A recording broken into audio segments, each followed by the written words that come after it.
Welcome to Quilting with Lori. My name is Lori Dickman, and today we have quite a mess here on the table. As you can see, there is a lot of leftover fabrics from previous projects that I have been working on, and I am going to be working on a Scrappy quilt today, and it is called, I've named it Around the Square. It's a classic block. It is such a simple block, and I want to share with you how you can take 2.5-inch squares and 2.5-inch strips, as well as a 4.5-inch square for the center of this, and make a beautiful, beautiful quilt. You can make it so that it's very controlled, scrappy, or maybe you just want to use a light, medium, dark piece of fabric from your studio. But I want to absolutely use up my scraps, and I'm going to cut a lot of this up so that it is scrapped up and ready to go in my containers, 2.5-inch squares, 4.5-inch squares, and 2.5-inch strips. Let me show you how I'm going to do this. So the first thing that I did is I just went through the mess of fabric and pulled out what was already cut into certain squares, certain size squares, 1.5, 2, 2.5, 3, 4, actually I think that's 3.5, 4, and 6, 5.5 here, and some various widths there. And then I've separated mediums, darker fabrics, and lighter fabrics. Now what I'm going to do is take a look at my pattern, which is right here, and what I need are light 4.5-inch squares. I need dark 2.5-inch, I need dark 2.5 by 4.5-inch rectangles. I need medium 2.5 by 4.5-inch rectangles, as well as 2.5-inch squares. And the same for the lights. I need 2.5 by 4.5-inch rectangles and 2.5-inch squares.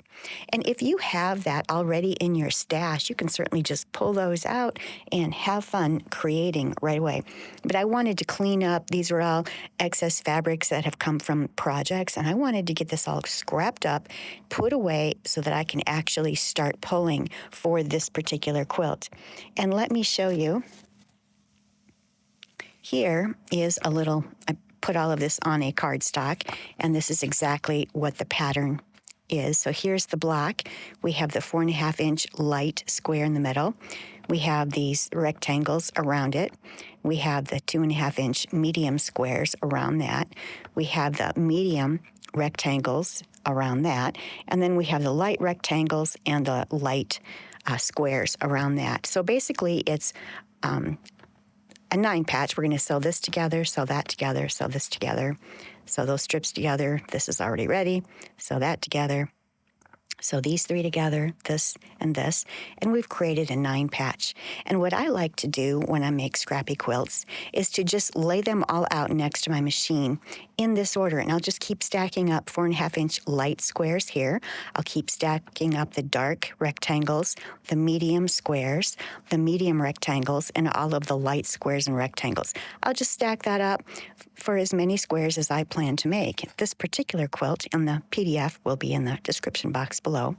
This one has 16, and it makes, let's see, it's a 56-inch square wall hanging, but absolutely you can make this much, much larger. You can make this a king size if you choose. Just grab more of your squares and rectangles, and then you have that available to you, and you can, I have 2 different sewing studios, so I can move it back and forth between the 2 sewing rooms and continue assembly line piecing all of this. It's sort of a leader and ender project that you can continue to do. I made a bit of a dent in some of these fabrics. So I have my mediums, my darks, and my lights.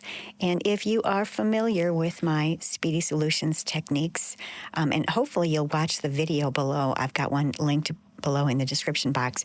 It'll walk you through step by step how you can get your scrap stash cut, sorted, organized, stored, and ready to use to make beautiful quilts. All of the techniques are in this techniques book. There's 5 scrappy patterns in this book and an additional 12 scrappy patterns there, and I'll have a link to my website for that if you're interested. But definitely watch the video. And what I like to do is take a large foam cardstock, and on here I have taped the different size squares here, as you can see. going all the way up to 6 inches.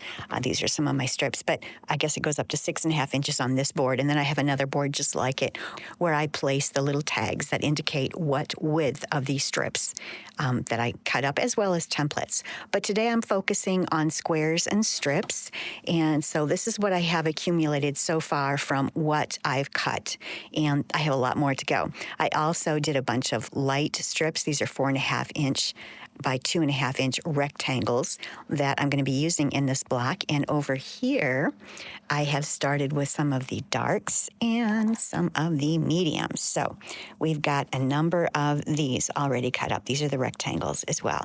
So I can start laying out blocks. As I had mentioned earlier, I like to lay out my block with all of its parts and pieces in order.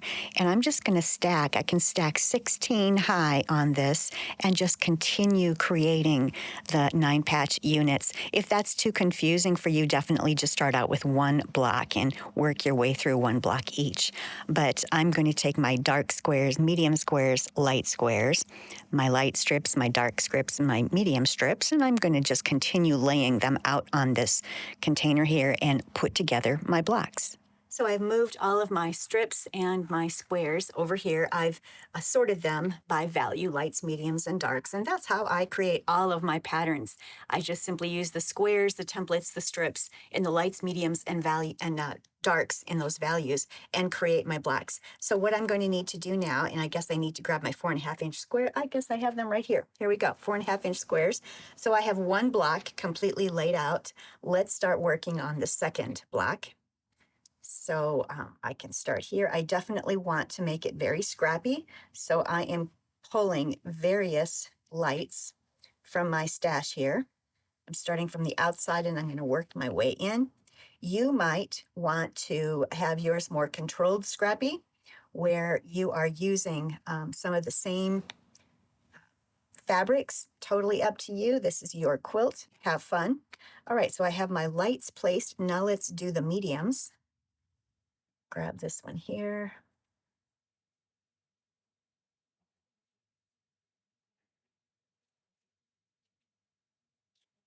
There we go. And I need my medium rectangles now. So let's grab some of those.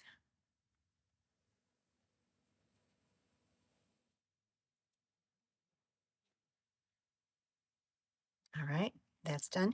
Now I need to do these darks. And these again are the rectangles.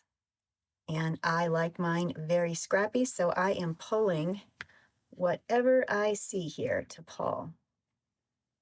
Something that doesn't match.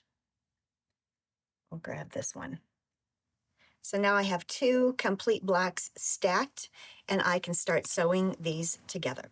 So when I put my blocks together, I do like to web them together, but I first need to put some parts and pieces together before I can web them.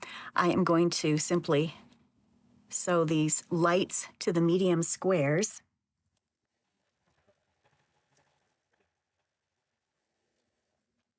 And I'll do that. I'll grab all 4 sets of those.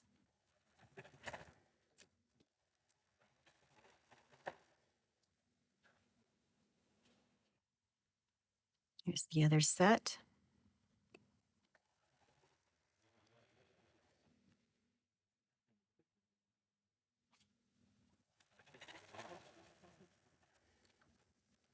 Typically, I would have my iron right here and I could press these seams open, but I don't have my iron next to me. So I'm simply going to finger press and put this one back here. I'm finger pressing to the darker square.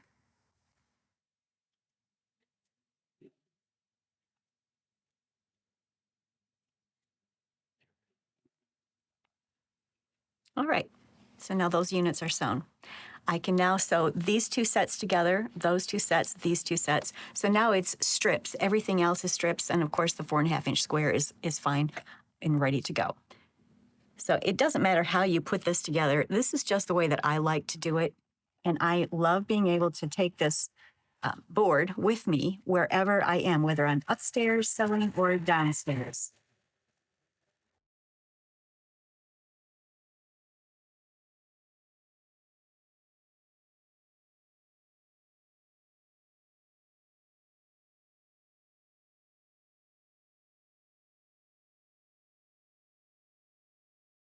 In the case of this one, I am going to press the seam allowance toward the strip just because there's less bulk that way. So that one is ready.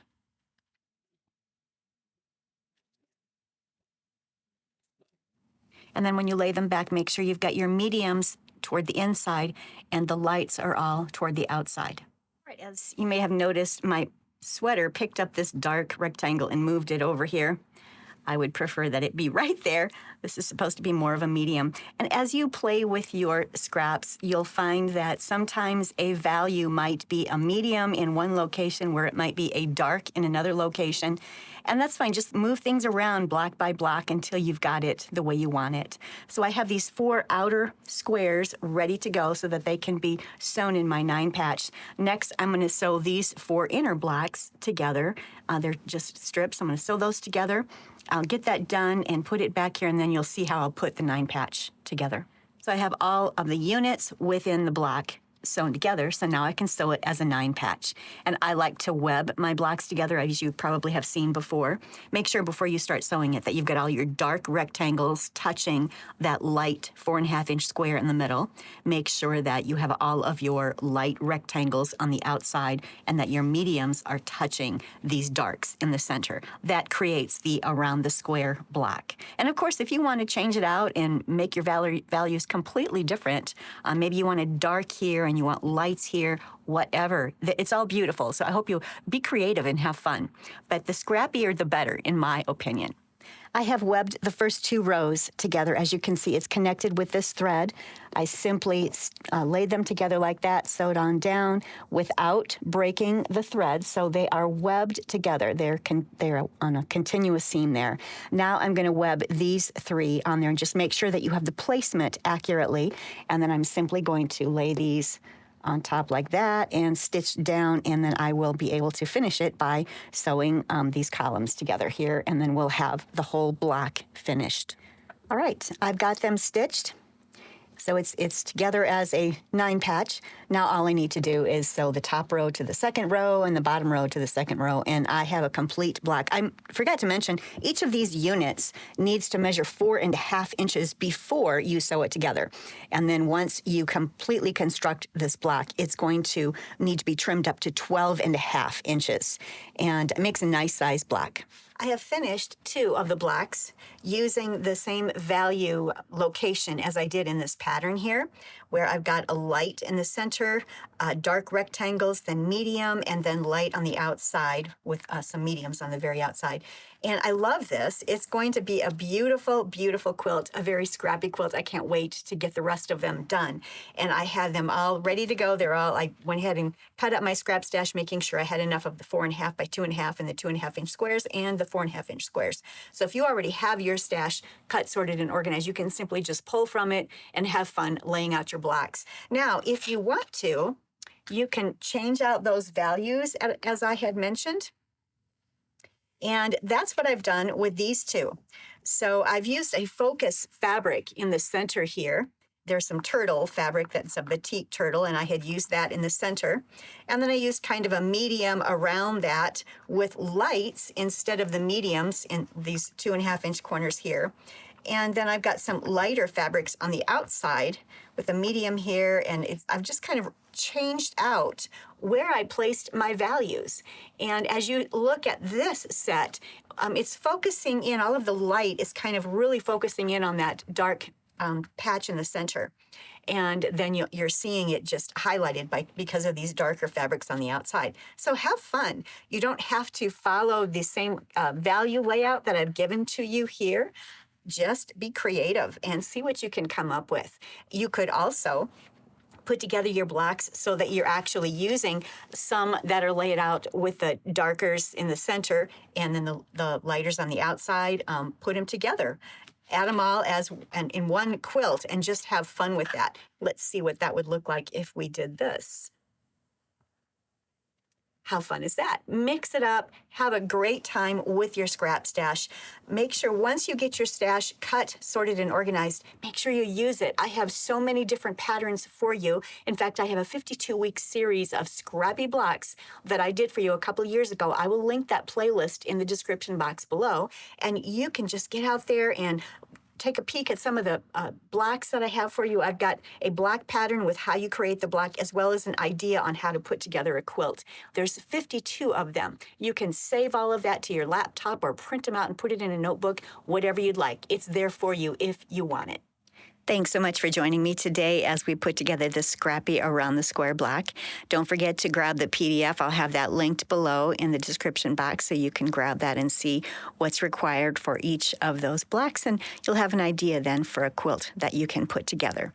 If you like the content that I provide, please don't forget to like and subscribe and share these videos with your friends and your quilt guilds. That really does help my channel to grow, and I really appreciate that. Thank you so much. And until next time, happy quilting.